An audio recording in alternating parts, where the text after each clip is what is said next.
So when we talk about the HSI status, really we're talking about a label for something that's beyond and that is more transformative than what we currently understand it to be.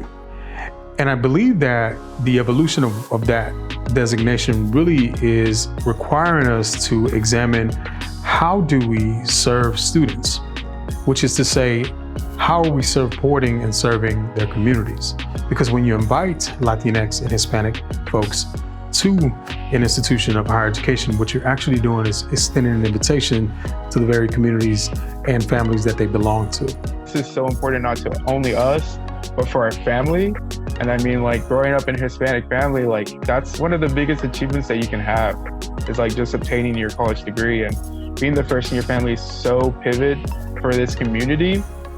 And so we're stepping into that doorway for our families, for our siblings, for our children.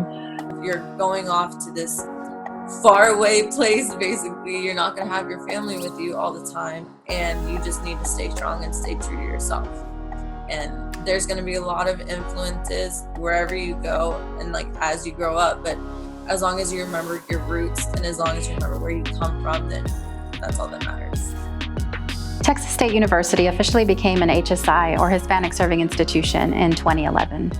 Since that time, Texas State has received over $48 million in federal funding because of our HSI status. With these various grants, benefit students, faculty, staff in a variety of ways here at Texas State. It allows us to involve more students in research, and it allows more faculty members to undertake research. To be HSI is to be beyond a designation. It's realized action. It's representation in faculty and staff. It's providing financial opportunities, scholarships, grants. It's also about providing opportunities for them to engage and to meet folks of diverse and a variety of backgrounds. It's about providing academic and educational content that will prepare them to deal with the challenges of their own communities and of society at large. We're always up for a challenge. You throw it our way, whether we have to figure it out ourselves and read through a textbook to understand what this means, like we're always up for it because we've had to do it for so long. And it's just built that resilience, like I said, within us, because I feel like sometimes it's hard. It makes you feel less alone when you like know people that have like similar backgrounds as you do and like think the way that you do, or like similar ways that you do. And I feel like the weight of like school work and everything else becomes less whenever you like know people like that. So when we make the invitation to a Latinx community, we're asking and inviting the intersectionality of their experiences and identities and histories to come with this institution. We understand that Latinx Hispanic folks include multiple races, that we have Afro-Latinos and multiracial and biracial familial members. It also includes individuals within the LGBTQI community, veterans and service members. It also includes individuals who are immigrants, documented, undocumented, and students with DACA. So at Texas State University, I'm less interested in becoming an HSI and sustaining an HSI designation. I'm much more interested in becoming the best institution that supports, serves, and advocates for Hispanic and Latinx students, faculty, staff, community members, and their familia.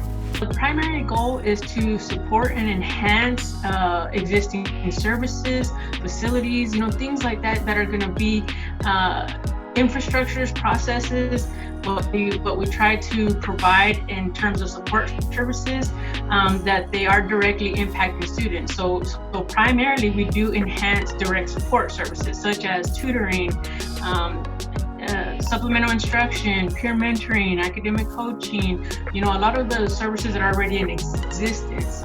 When we say Somos, Tejas State, we're actually making a vocal commitment to be steadfast in our socially just, equitable, and inclusive practices that invites community members here, that we take on their history and we take on the challenges of their communities, and that we take on what they require in order to ensure that they are producing the best selves that they can be.